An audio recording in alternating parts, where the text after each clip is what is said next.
Melinda's Pantry. So today I'm going to bring you along for a delicious chili recipe. I was a little under the weather the past few days and I still really want comfort food. Nothing really tasted good and now my taste buds are back and I'm going to make some chili. It was a toss-up between chili and chicken soup and I chose chili. I'm going to do a recipe that we really like. It puts a different spin on chili and it adds a sweet element so that sweet and spicy really comes through. I'm going to put a little Hawaiian spin on it, or as I say that, Hawaiian spin on this, and it's going to be delicious. So I truly hope it inspires you to stay with me and check out this recipe. If you like this video, hopefully give me a thumbs up, share it on your Facebook page, and if you make this recipe, take a picture and share it on my Facebook page. All right, guys, let's go make some delicious Hawaiian chili. Come on. All right, guys, so I've got my pan heating up, and after I got everything cut up, I was like, I'm going to need a bigger pot. So I changed it out for my bigger 5-quart Dutch oven here instead of the little 3-quart, which I was going to make. I just poured in a couple tablespoons of coconut oil. Now I'm going to take my 2 pounds of cubed up pork, and I did a pork shoulder. You could use pork chops. You know, you want a little bit of fat for this, or it's not going to be quite as delicious. So, not overly fatty, but, you know. So we're going to brown that off. And what I like to do, because this helps thicken it later on, I like to sprinkle some masa flour. Okay, so I've got some masa flour, just sprinkle that down over it. And it's got that really delicious corn flavor to it, so it's a great option for chilies. So you can do some in the background, even though I'm not putting corn in here. So then I want to season it. The tomatoes that I'm using don't have any salt in them, or added salt, I'm using homemade chicken stock that doesn't have any salt in it. And then we're going to do some black pepper. And we're just going to let this meat get brown. And as soon as it gets brown, then we can start the rest. Got a good brown on this and a nice layer of fond on the bottom of my pan. And I'm going to have to freeze some of this because it's just me. I'm not even going to go see my husband this weekend because I don't want to get him sick. Even though I'm at the tail end of it, I don't want to risk it. So I'm going to go ahead and deglaze this. This is my homemade chicken stock, and you can see it's kind of coagulated. It's the collagen in all the bone and meat that makes that gel up. And then it just, as soon as you get it to temperature, then it melts. It's delicious. I don't add anything to it except chicken. So, doesn't need anything else. And then you kind of scrape around on the bottom and get that fond off of there. When it feels nice and smooth, then we can start adding some other things, but you can see on the spatula. Yum. I'm going to go ahead and add 2 cans, 14-ounce cans of diced tomatoes. No salt added. You could use home canned tomatoes. I would use a quart jar if I was going to do that. In this size pot of chili. That one was a little saucier than diced. And then I'm going to add a couple of diced chipotle peppers in adobo. But first, I'm going to go ahead and get a good healthy 2 tablespoons of cumin. Gotta have it. And I want my chili powder. I use a couple different powder blends, but you can use whatever chili powder you like. And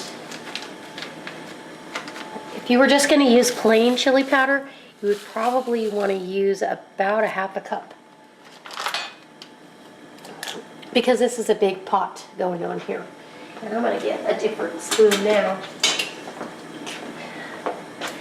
and get that kind of mixed in. And the chili powder is going to rehydrate, so is the cumin, and it's going to thicken this even more. So, I'm so ready for this. Okay, and I've got all my chopped up veg here, and my camera, I'm going to move you just a sec here. I've got one chopped up green pepper, and that's just a green bell pepper.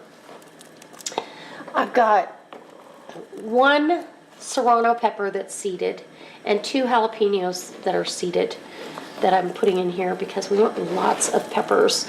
Peppers are so good for you, and they help keep you healthy and get you healthy faster. And then I've got a big onion. It's also very good for you. One large onion. Just, you know, put a dice on it, however you want. It's going to melt down into this chili. So, actually, I've got a couple friends that haven't been feeling well at work. I might share it with them. But anyways, we'll do the garlic. And that was 3 cloves of finely minced garlic. And get that stirred in. Oh, doesn't that look beautiful already? It's already starting to look like chili. And you've got to cook this for a few hours because that meat's got to break down and become tender. You could do this in the crock pot. My husband happens to have our big crock pot with him, so I have to do it on the burner. And then kind of my secret Hawaiian ingredient beside the bell pepper, this is what made me think of it, is pineapple. And I might, because I was going to do a small batch, I'm probably going to add one more, maybe not. A can of chunked pineapple to the mix. And you drain off the juice, but you're sweet and spicy. I think I will add one more can, and I'll go ahead and chop up that okay, so chipotle pepper. Since I'm really kind of doubling what I'm doing, I'm going to go ahead and chop up another bell pepper. I bought 2, so this is our other can of chunks of pineapple. Even though it's a big can, you don't really get, you know, because there's so much space between the chunks, so that's why 2 cans is perfect. This looks absolutely perfect. I'll chop up the other green bell pepper and put that in there, and then I've got my these are chipotle peppers in adobo sauce. And what I did was, instead of staining a cutting board, I get these little parchment separators for burger patties. And I go ahead and I chop it up on top of that, and then I don't have a stained cutting board, and I can just toss that aside. So that's kind of a helpful tip, I hope. They continue to break down. They've got the seeds in them, so there is some heat in that background, and you want to make sure that you're mindful of that. If you had someone that could not tolerate that heat, then by all means you can leave them out. But it really, with this much, with the smaller pot, I'd only put 1. With this one, I've got 2 in there. If I did a whole pork butt, I'd use the whole can. So it's been about an hour and a half, and I'm going to check for seasoning. At this point, the meat is cooked. It may not be really tender yet, but I want to check for some seasoning, and so I'll come in here with a clean spoon and just get some of that sauce. And make sure we have enough chili powder, as well as heat background that I want for this. So here we go.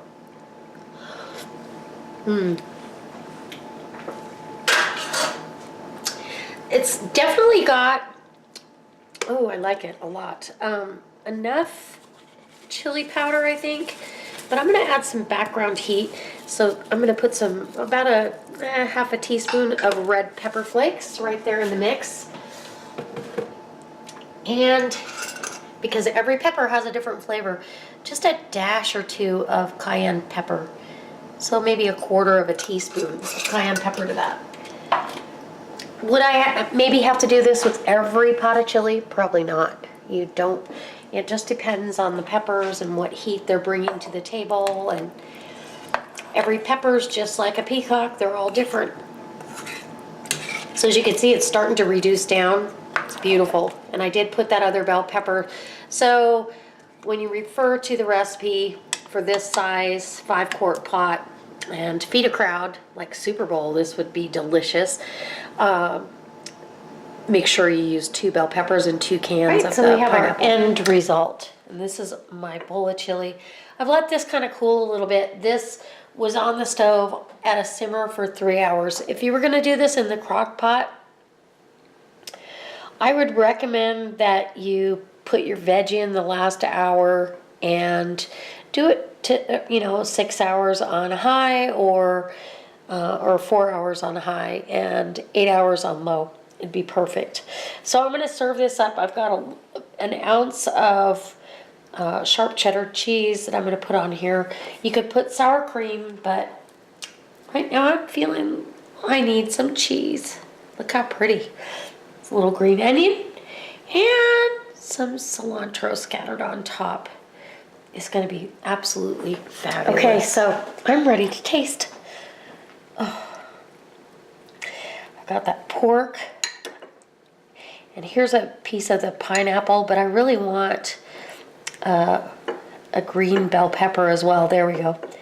So I want to get a bite of everything so you don't have to listen to me. My voice gets worse in the evening. So, oh well, I'm on the mend now because I've got a great, delicious, comforting meal.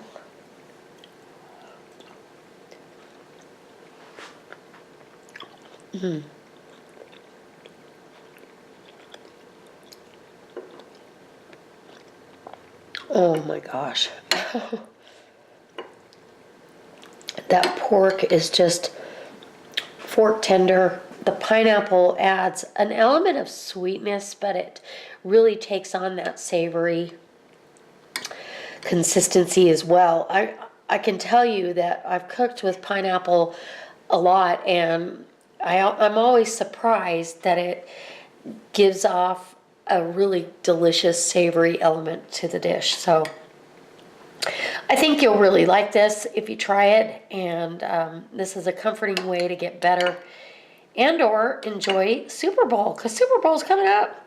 Oh, I better have another bite. Oh, yum.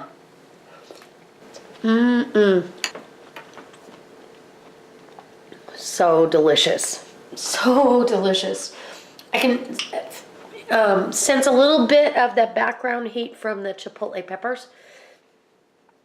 But for those of you that have wimpy lips, I don't think that this is going to be a problem. My husband doesn't like chili too overly spicy. He likes it, but then he regrets it later. And so I always try to accommodate him. I know he would like this. I'm going to package up the rest of this and put it in the freezer and mark it for a I don't feel good day because this is awesome. All right, guys, I hope I see you next time. I hope you subscribe if you're not subscribed to my channel. And if you are, I can't wait to see you next time with another delicious recipe. All right, I'll see you next time. Bye, guys. God bless.